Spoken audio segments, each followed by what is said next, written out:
जय हिंद सभी को। शुरू करते हैं आज की क्लास। हम लोग पढ़ रहे थे न्यूरॉन सिस्टम के बारे में। न्यूरॉन सिस्टम यानी तंत्रिका तंत्र। आज ये टॉपिक खत्म हो जाएगा। थोड़ा सा लंबा वीडियो होगा, पूरा वीडियो देखिएगा। पूरा वीडियो देखिएगा क्योंकि लास्ट में बहुत अच्छे क्वेश्चन आपको मिलने वाले हैं। बीच बीच में भी हम बोलते जाएंगे, तो ये पूरा वीडियो देखना। ये तंत्रिका तंत्र से रिलेटेड तीसरा वीडियो है शायद आपका, और यहाँ पर ये तंत्रिका तंत्र आपका पूरा समाप्त कर रहे हैं। तो कल हम लोगों ने लास्ट टाइम बात करी थी मस्तिष्क के बारे में। मस्तिष्क में हम लोगों ने पढ़ा था मस्तिष्क का वजन कितना होता है। पुरुषों में मस्तिष्क का वजन कितना होता है, तो 1300 से 1400 ग्राम। महिलाओं में मस्तिष्क का वजन कितना होता है, तो 1250 से 1350 ग्राम। ये सारी चीजें हम लोग पढ़ चुके थे। इसके बाद हम लोगों ने पढ़ा था मस्तिष्क के ऊपर जो आवरण होता है, उस आवरण को क्या कहा जाता है। जल्दी से बताइएगा, मस्तिष्क के ऊपर जो आवरण होता है उसे क्या कहा जाता है।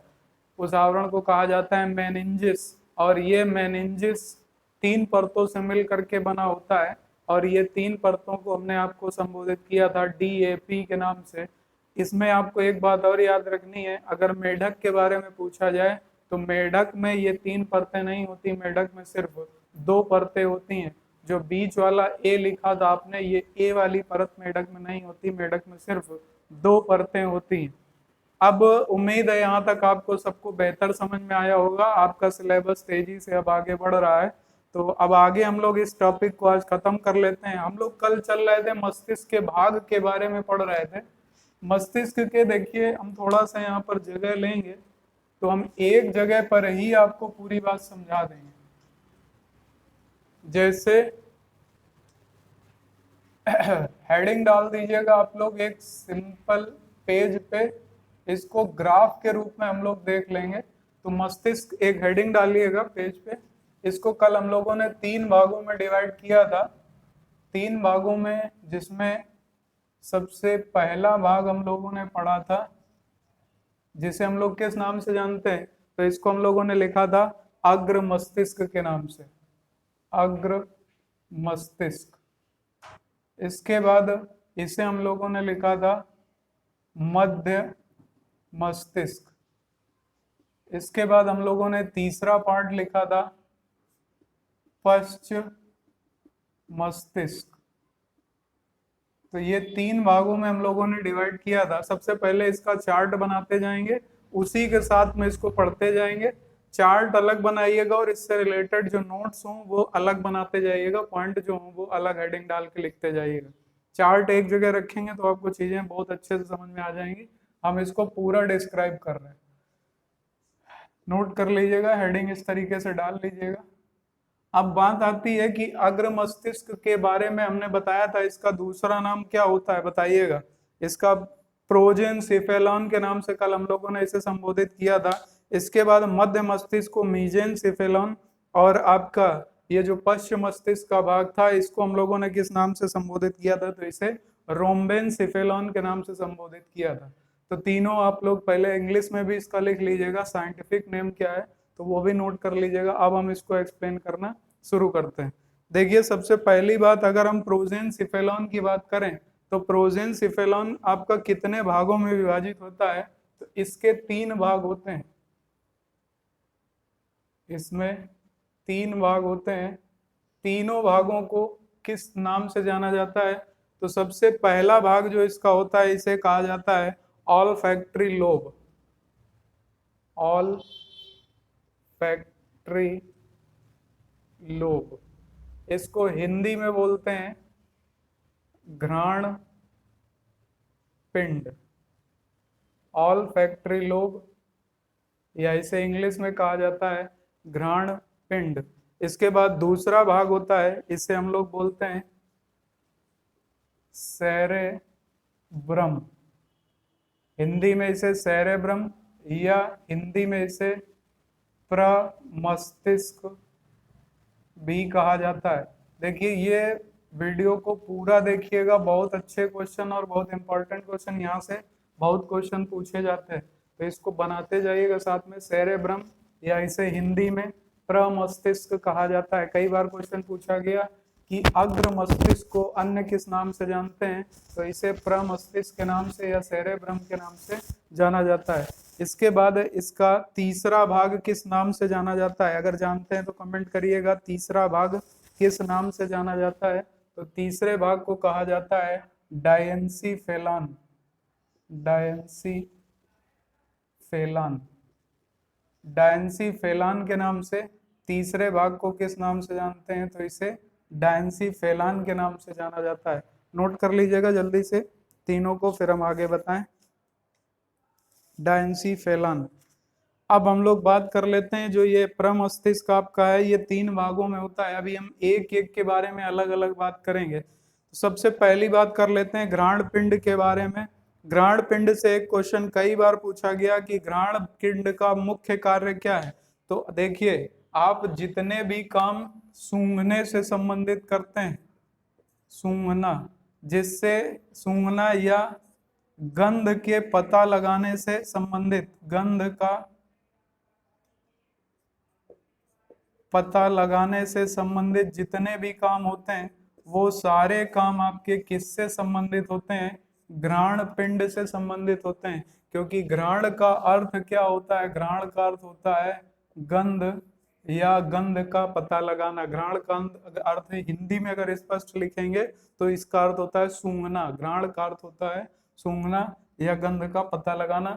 तो अल्फैक्टरी लोब जो कि अग्र मस्तिष्क का पहला भाग है, इसका मुख्य कार्य क्या हो जाएगा, गंध या सूंघने का पता लगाना। बहुत क्वेश्चन पूछा जाता है, गंध का पता हमें मस्तिष्क के किस भाग से लगता है, अग्र मस्तिष्क। अगर उसमें भी डीप में जाएं तो अल्फैक्टरी लोब या घ्राण पिंड से लगता है।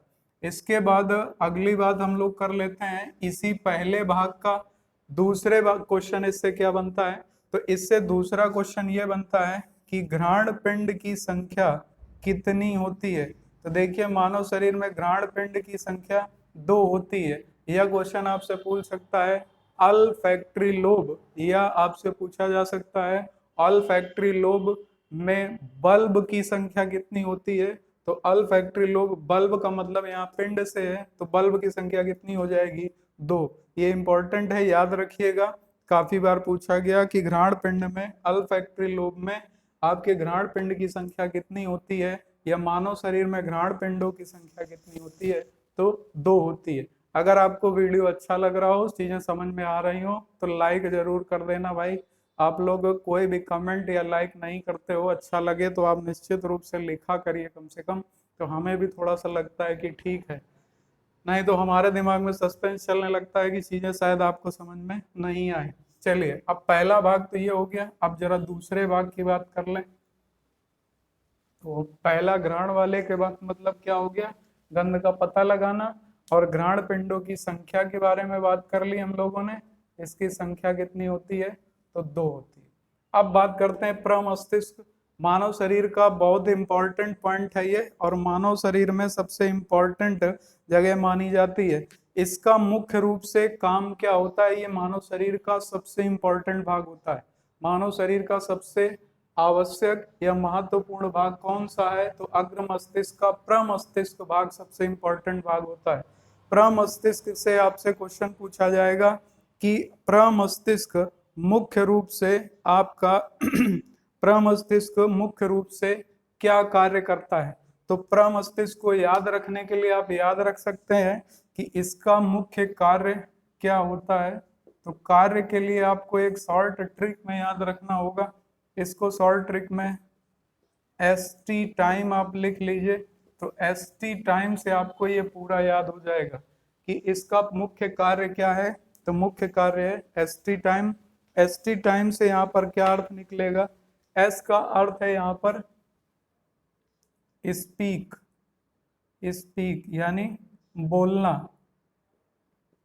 स्पीक यानी कि बोलना। एस का मतलब बोलना। तो बोलने का कार्य मानव शरीर के किस भाग से होता है, प्रमस्तिष्क के भाग से। प्रमस्तिष्क किसका भाग है, अग्र मस्तिष्क का। स्पीक का बाद यानी एस का अर्थ हो गया स्पीक, टी का अर्थ हो गया टच, टच। यानी जिसे आप लोग बोलते हैं छूना या महसूस करना, छूना या महसूस करना या स्पर्श करना, ये सारी चीजें। इसके बाद अगला टी क्या करता है, अगले टी का अर्थ है थिंकिंग। थिंकिंग, थिंकिंग का अर्थ क्या होता है, थिंकिंग को आप हिंदी में बोलते हैं सोचना, सोचना, थिंकिंग। इसके बाद आई का अर्थ क्या है, तो इसका अर्थ होता है इंटेलिजेंसी।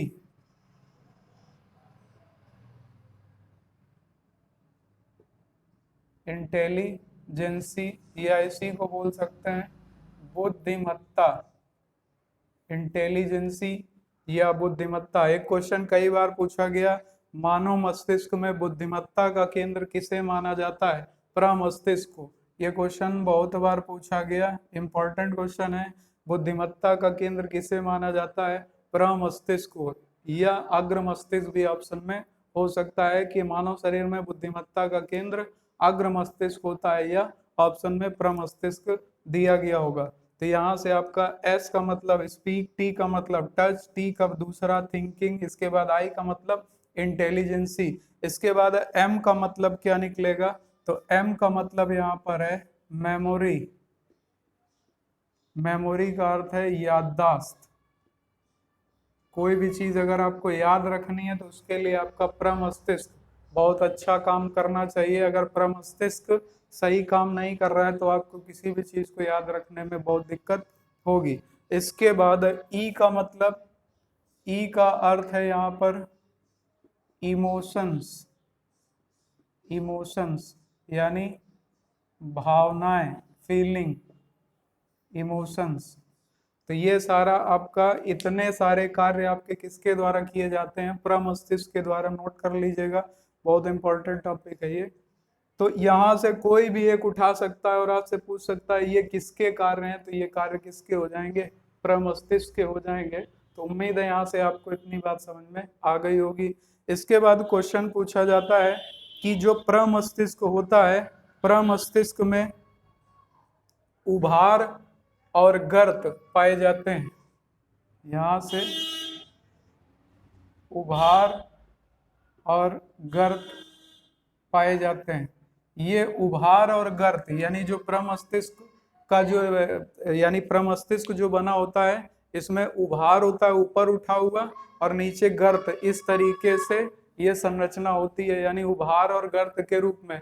एक क्वेश्चन पूछा जाता है, यदि किसी व्यक्ति में उभार और गर्त की संख्याएं ज्यादा हैं तो वह होगा, जिस व्यक्ति में ये उभार और गर्त की संख्या ज्यादा होती है, यानी ज्यादा उभार गर्त होते हैं, उसे ज्यादा बुद्धिमान माना जाता है। जो वैज्ञानिक होते हैं वो इन्हीं उभार और गर्त के माध्यम से किसी भी की भी बुद्धिमत्ता की जांच करते हैं। जिस व्यक्ति में उभार गर्त की संख्या जितनी ज्यादा होगी वो व्यक्ति उतना ही अधिक इंटेलिजेंट यानी बुद्धिमान माना जाता है। तो इनका यानी जो प्रमस्तिष्क होता है ये किस रूप में होता है, ये उभार और गर्त के रूप में होता है। ये भी नोट कर लीजिएगा, नोट कर लीजिए, फिर आगे बताएं आपको।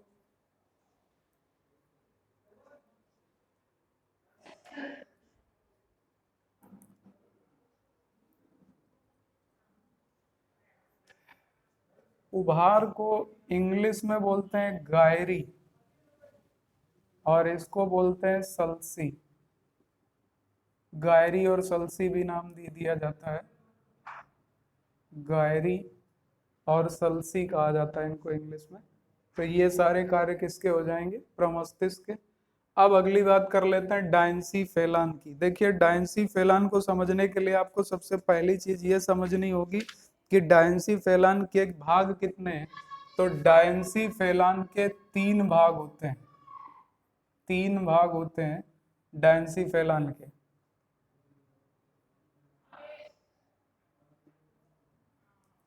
तो पहले तो अलग से नोट कर लीजिएगा, डायंसी फेलान के कितने भाग होते हैं, 3 भाग होते हैं। डायंसी फेलान का जो पहला भाग, दूसरा भाग और डायंसी फेलान का तीसरा भाग, ये काफी इंपॉर्टेंट है डायंसी फेलान के भाग, क्योंकि डायंसी फेलान का पहला भाग होता है इपीथैलामस। इपीथैलामस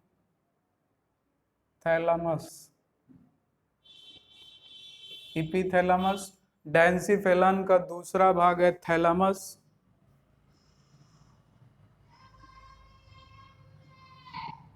और डेंसिफेलन का तीसरा भाग है हाइपोथैलेमस। ये आप सबको बताने की जरूरत नहीं है, ये पेपर में कितनी कितनी बार पूछे गए हैं। तो क्वेश्चन पूछा जा सकता है थैलेमस या हाइपोथैलेमस या एपिथैलेमस मानव मस्तिष्क के किस भाग के अंतर्गत आते हैं? तो अग्र मस्तिष्क के अंतर्गत आते हैं। ये किसका भाग होते हैं? डायंसिफेलान का। डायंसिफेलान के कितने भाग हैं? तो डायंसिफेलान के 3 भाग होते हैं, और वो 3 भाग कौन कौन से हैं? इपीथैलेमस, थाइलैमस और हाइपोथैलेमस। यहाँ तक किसी को कोई दिक्कत मेरी समझ में नहीं हुई होगी।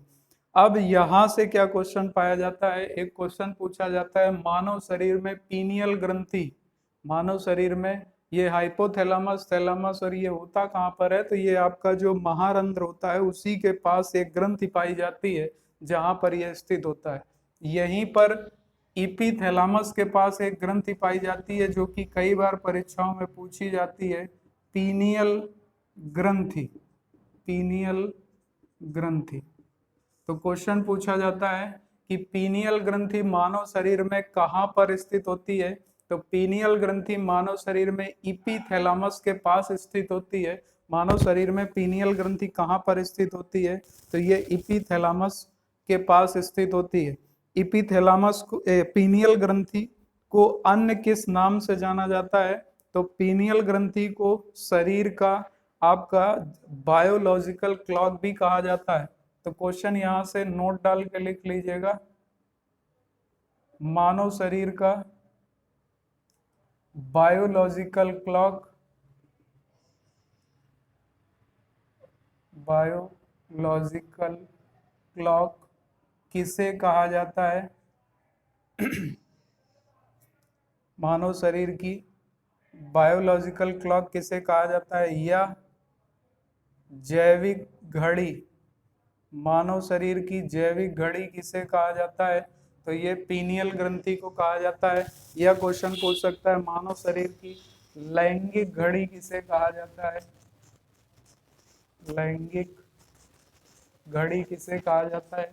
तो वो पीनियल ग्रंथि को ही कहा जाता है। तो यहाँ से कई बार क्वेश्चन आपसे पूछे गए हैं, नोट कर लीजिएगा जल्दी।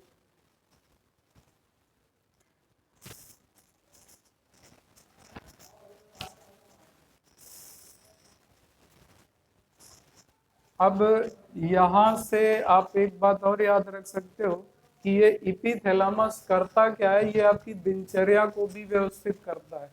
दिनचर्या व्यवस्थित करने से अर्थ यहाँ पर यह है कि जैसे मान लीजिए आपकी त्वचा का रंग क्या होने वाला है। दूसरा, जैसे कि आपसे पूछ सकता है कि को आपके भूख के प्यास का नियंत्रण करने वाला है, यानी दिनचर्या। अगर आप एक समय पर भोजन लेते हैं और दूसरे दिन भी वही समय निर्धारित है, तो उसी समय आपको चीजें मन यानी आपके जो मस्तिष्क में वो दोबारा से रिपीट होने लग जाएंगी, यानी आपका इस चीज का समय हो गया है। तो और ये पीनियल ग्रंथि क्या करती है? तो पीनियल ग्रंथि मुख्य रूप से आपके मानव शरीर में त्वचा का रंग निर्धारित करती है।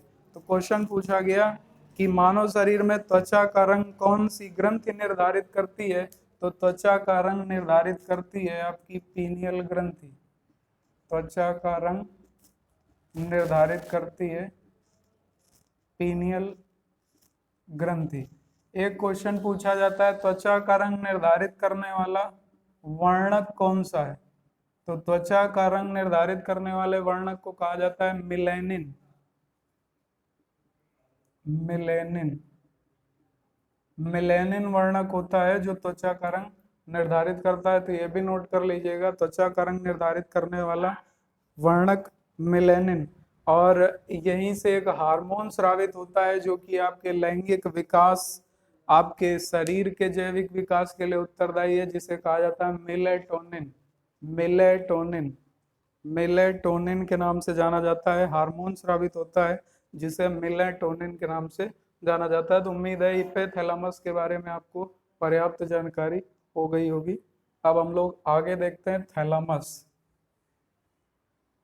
देखिए, थैलामस के संबंध में आपको सिर्फ एक या बात याद रखनी है। थैलामस करता क्या है कि ये मुख्य रूप से मस्तिष्क में जो भी सूचनाएं जानी होती हैं या जो भी सूचनाएं आनी होती हैं, वो सभी सूचनाएं इस थैलामस में संरक्षित रहती हैं। इसीलिए इसे मस्तिष्क का प्रसारण केंद्र कहा जाता है।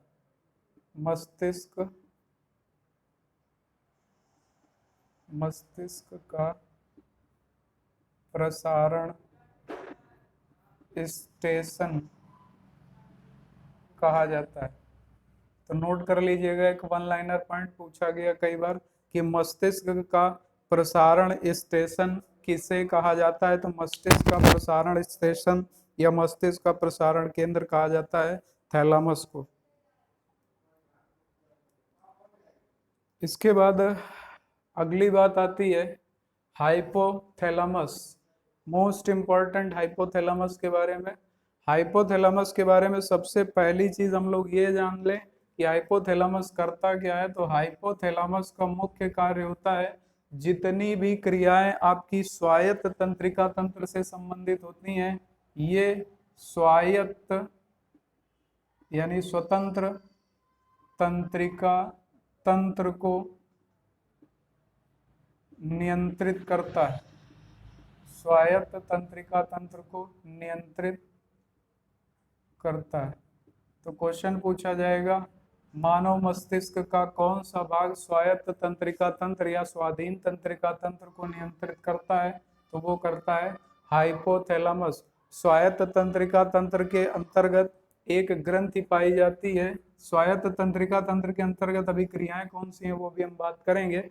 इस हाइपोथैलामस के पास एक ग्रंथि पाई जाती है जिसके बारे में हम अंतःस्रावी तंत्र में आपको पढ़ा चुके हैं। इस ग्रंथि को कहा जाता है पीयूष ग्रंथि। तो क्वेश्चन आपसे पूछा जा सकता है कि पीयूष ग्रंथि मानव शरीर में किस भाग में पाई जाती है। तो पीयूष ग्रंथि आपकी हाइपोथैलामस के पास स्थित होती है। तो नोट कर लीजिएगा, ये एक अंतःस्रावी ग्रंथि है जिससे ऑक्सीटोसिन और एडीएच, एसटीएच इस तरीके के कई हार्मोन स्रावित होते हैं। ये सारी चीजें हम पढ़ा चुके हैं, आपको नोट कर लीजिएगा। हाइपोथैलामस के नजदीक कौन सी ग्रंथि स्थित होती है? पीयूष। इपीथैलामस के पास पीनियल ग्रंथि स्थित होती है। जल्दी से नोट कर लीजिएगा, फिर आगे पॉइंट बताएं।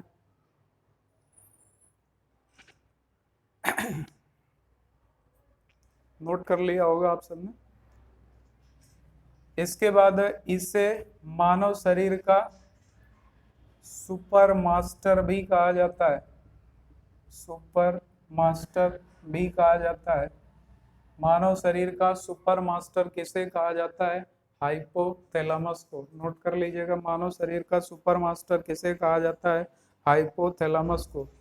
ये और क्या क्या कार्य करता है? तो और कार्यों के अंतर्गत जानने के लिए कुछ बातें आप नोट कर लीजिए, जैसे जो पेपर में आपसे पूछी जाती हैं। जैसे आपसे पूछा जाएगा भूख प्यास का नियंत्रण, जैसे दर्द का नियंत्रण। भूख प्यास का नियंत्रण कौन करेगा? तो भूख प्यास का नियंत्रण हाइपोथैलामस करता है। दर्द का नियंत्रण कौन करेगा? तो ये भी हाइपोथैलामस करता है। तापमान का नियंत्रण मानव शरीर में कौन करता है? तो तापमान का नियंत्रण भी आपका कौन करेगा? तापमान का नियंत्रण हाइपोथैलामस करता है। ये क्वेश्चन पूछे गए हैं, आप सबको पता होगा। इसके बाद इसी कारण तापमान का नियंत्रण करता है, इसीलिए इसे शरीर का थर्मोस्टेट थर्मोस्टेट भी कहा जाता है। शरीर का थर्मोस्टेट भी कहा जाता है क्योंकि यह शरीर का तापमान नियंत्रित रखता है। शरीर का थर्मोस्टेट भी कहा जाता है। उम्मीद है आपको अग्र मस्तिष्क की बातें समझ में आ गई होगी, सारी चीजें, कोई किसी को दिक्कत नहीं हुई होगी। इपीथैलामस के पास ग्रंथि पाई जाती है पीनियल। हाइपोथैलामस के पास ग्रंथि पाई जाती है पीयूष। इसके बाद एपिथैलेमस का कार्य क्या है, तो ये शरीर की जितनी भी नियमित क्रियाएं हैं उन सभी को नियंत्रित करता है। जैसे भूख लगने के समय भूख लगाएगी, और भूख प्यास का नियंत्रण कौन करेगा, तो हाइपोथैलेमस करेगा। जबकि व्यवस्था को नियमित कौन करेगा, एपिथैलेमस। थैलामस क्या करता है, तो थैलामस का मुख्य कार्य होता है कि जितनी भी सूचनाएं गई और जो भी सूचनाएं वहां से प्रसारित होती हैं वो सभी आपकी स्टोर होती हैं थैलामस के भाग में। हाइपोथैलेमस क्या करता है, ये स्वायत्त तंत्रिका तंत्र को नियंत्रित करता है। स्वायत्त तंत्रिका तंत्र के अंतर्गत जैसे भूख प्यास का नियंत्रण, तापमान का नियंत्रण, दर्द आपके शरीर में कोई उसका नियंत्रण, तापमान का नियंत्रण करता है, इसीलिए इसे शरीर का थर्मोस्टेट भी कहा जाता है। तो उम्मीद है आपको ये पहला भाग समझ में आ गया होगा। अगर आपको ना समझ में आया हो तो कमेंट कर दीजिएगा, अगर ना समझ में आए तो कमेंट करिएगा। अगर फिर भी आप एक बार वीडियो को दोबारा देखोगे, दोबारा देख लेना, तो चीजें आपको और क्लियर हो जाएंगी। तो ये पहला भाग कंप्लीट हो चुका है। तो पहले भाग में आपको कोई दिक्कत मेरी समझ में नहीं होगी। अब हम लोग चलते हैं मध्य मस्तिष्क वाले भाग पे।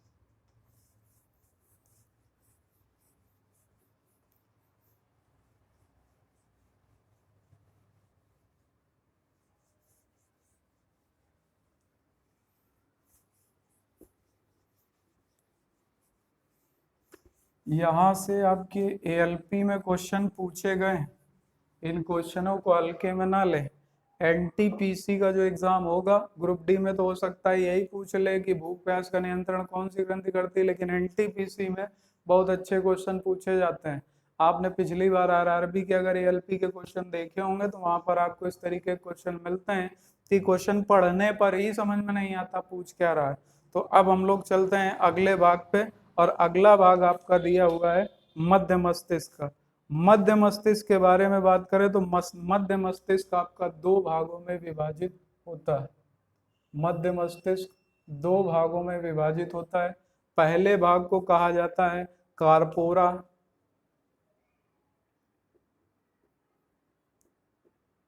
कार्पोरा क्वाड्री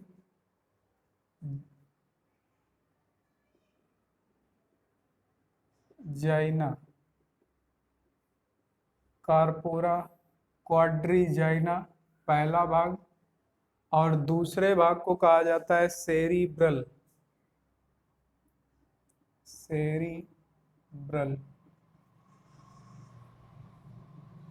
तो पहला भाग हो जाएगा आपका कार्पोरा क्वाड्रीजाइना, दूसरा भाग हो जाएगा सेरिब्रल। अब यहाँ कार्पोरा क्वाड्रीजाइना, क्वाड्री का अर्थ होता है चार। तो ये जो आपका मुख्य रूप से ये भाग है, ये चार पालियों में विभाजित होता है।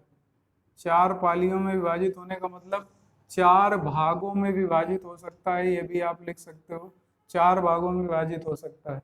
जैसे आप बात करते हो कि आपने पढ़ा था कि कपाल में कितनी हड्डियां होती हैं, 8 होती हैं, तो उसी से रिलेटेड यहाँ पर चार जो हड्डियां होती हैं उन चार के नाम पर इन चार भागों का नाम रखा गया। लेकिन इतना डीप में आपको जाने की जरूरत नहीं है, आपको सिर्फ ये याद रखना है कि इसके कितने भाग होते हैं।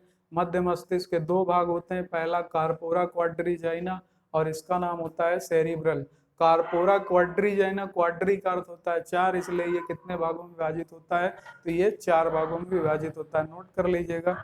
आगे बात करें तो यहाँ से आपकी कौन सी क्रियाएं, यानी इसका कार्य क्या होता है, तो कार्य के संबंध में आपकी बात कर लें तो ये देखना और बोलना, यानी देखने और बोलने से संबंधित जितनी क्रियाएं होती हैं वो सब यहीं से होती हैं। तो क्वेश्चन पूछा जा सकता है देखना, बोलना या सुनना। यहाँ पर देखना, बोलना या सुनना भी लिख सकते हो। ये सारी क्रियाएं आपकी कहाँ से नियंत्रित होती हैं, तो कार्पोरा क्वाड्रीजाइना से होती हैं।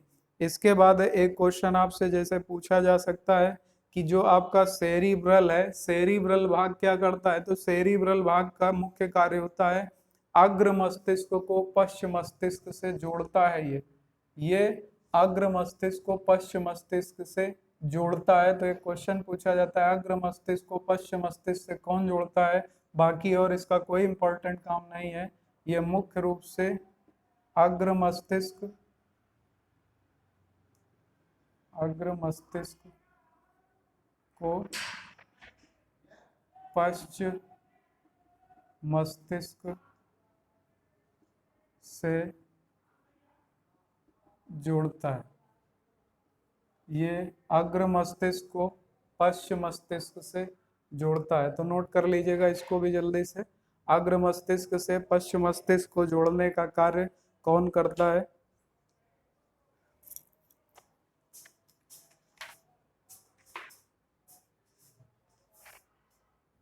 अग्र मस्तिष्क को पश्चिम मस्तिष्क से जोड़ने का कार्य कौन करता है? नोट कर लीजिएगा। तो दो भाग आपके कंप्लीट हो गए, पहला अग्र मस्तिष्क और दूसरा मध्य मस्तिष्क।